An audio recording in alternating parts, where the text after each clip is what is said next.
সূর্যের দেখা মেলেনি উত্তরের সীমান্তবর্তী জেলা ঠাকুরগাঁওয়ে। দর্শক, এই মুহূর্তে আমি আছি উত্তরের জেলা ঠাকুরগাঁওয়ে। এই জেলাগুলোয় বরাবরই শীতের প্রকোপ লক্ষ্য করা যায়। বিশেষ করে পৌষের প্রথম সপ্তাহে কিন্তু শীতের যে প্রকোপতা, এই প্রকোপতা কিন্তু আমরা খেয়াল করছি। সকালবেলা থেকেই শীতের যে প্রকোপ, এবং সকালেই শীতের শুরু, এবং সন্ধ্যা নামার সাথে সাথেই কিন্তু এই যে শীতের প্রকোপতা, এটি কিন্তু ব্যাপক হারে টের পাচ্ছে এখানকার সাধারণ খেটে খাওয়া শ্রমজীবী যে মানুষ রয়েছে, তারা কিন্তু টের পাচ্ছেন। আপনাদেরকে যদি আমি একটু জানাই যে এই পৌষের প্রথম সপ্তাহে কিন্তু একদম ঠান্ডা জেঁকে বসার অবস্থা শুরু হয়েছে ঠাকুরগাঁওয়ে। আজ থেকে গত দুদিন আগেও আমরা খেয়াল করেছি তাপমাত্রা প্রায় পারদ যেটি রয়েছে 12 ডিগ্রি সেলসিয়াস থেকে 15 ডিগ্রি সেলসিয়াসের মধ্যে ওঠানামা করছে, যার ফলে খেটে খাওয়া শ্রমজীবী মানুষ তাদের যে কর্মসংস্থান, এই কর্মসংস্থানে যেতে ব্যাহত হচ্ছে। এক কথায় যদি বলি, তীব্র শীতের কারণে ঠান্ডায় বিপর্যস্ত হচ্ছে এখানকার মানুষ, কর্মসংস্থানে যেতে পারছে না। ঠান্ডার কারণে তারা ব্যাপক সমস্যার মধ্যে পড়ছে। এই কারণে কিন্তু খেয়াল করেছি যে ঠাকুরগাঁও শহরের যে অস্থায়ী পুরাতন গরম কাপড়ের বাজারগুলো রয়েছে, এই কাপড় বাজারগুলো কিন্তু জমজমাট হয়ে উঠেছে। আমি এই মুহূর্তে দাঁড়িয়ে আছি ঠাকুরগাঁওয়ের যে সরকারি বালক উচ্চ বিদ্যালয়ে বড় মাঠ রয়েছে, এই বড় মাঠের ঠিক পাশে।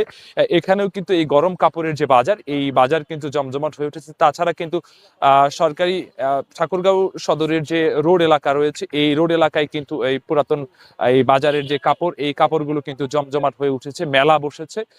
খেটে খাওয়া শ্রমজীবী মানুষ যারা শীত নিবারণ করবার জন্য, তারা কিন্তু মূলত এই জায়গাগুলোতে আসছেন এবং সাধ্যমতো বিভিন্ন ধরনের যে পোশাক, তারা কিন্তু সেগুলো কিনছেন।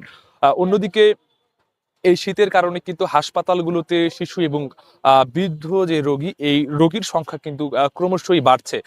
আমরা সকালবেলা গিয়ে দেখেছি হাসপাতালে একই বেডে শিশু ওয়ার্ডে একই বেডে 2 থেকে 3 এবং কোনো কোনো বেডে 4 জন করে রোগী কিন্তু চিকিৎসা নিচ্ছেন। বৃদ্ধ রোগীর যে সংখ্যা, সেটিও কিন্তু বাড়ছে। হাসপাতাল কর্তৃপক্ষ বলছে যে খুব জরুরি কাজ না থাকলে শিশু এবং বৃদ্ধদেরকে আহ, বাড়ি থেকে যাতে বের না হয়, এটি বলছেন। আমরা কৃষক শ্রমিক জনতাদের সাথে কথা বলেছি, তারা যেমনটি বলছেন যে মূলত এই শীত আসলেই বরাবর তাদেরকে সমস্যার মধ্যে পড়তে হয়। শীত নিবারণের জন্য জেলা প্রশাসন সহ বিভিন্ন সামাজিক আহ সংগঠন বরাবরই যে শীত বস্ত্র বিতরণ, এই শীত বস্ত্র বিতরণ করে থাকেন।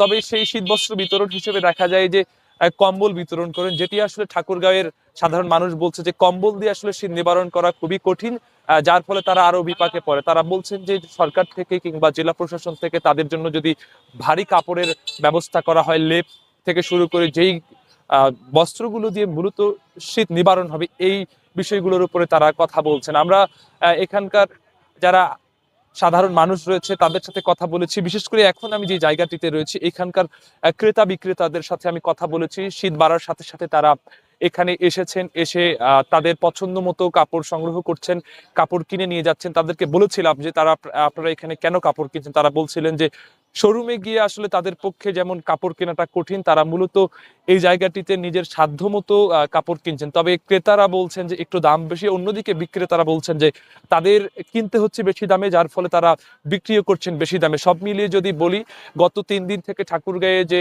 শীতের প্রকোপতা, এই প্রকোপতা ঠাকুরগাঁয়ের মানুষ ব্যাপক হারে টের পাচ্ছেন, এবং নিজেদের যে স্বাভাবিক জীবনযাপন, এই জীবনযাপন কিন্তু ব্যাহত হচ্ছে। আমরা সকালবেলা থেকে এখন পর্যন্ত দেখেছি যে ঠাকুরগাঁয়ে যে হিম বাতাস বয়ে চলেছে, এই হিম বাতাস বয়ে চলার কারণে মূলত ব্যাপক সমস্যার মধ্যে পড়তে হচ্ছে। বিশেষ করে যারা রিক্সা চালক রয়েছেন, তারা বলছেন যে দিনে 200 টাকাও আয় হচ্ছে না, কারণ যাত্রীরা বাসা থেকে বের হচ্ছেন না। বের না হওয়ার ফলে তাদের যে আয় উপার্জনের একমাত্র ব্যবস্থা, সেটিও কিন্তু ব্যাহত হচ্ছে।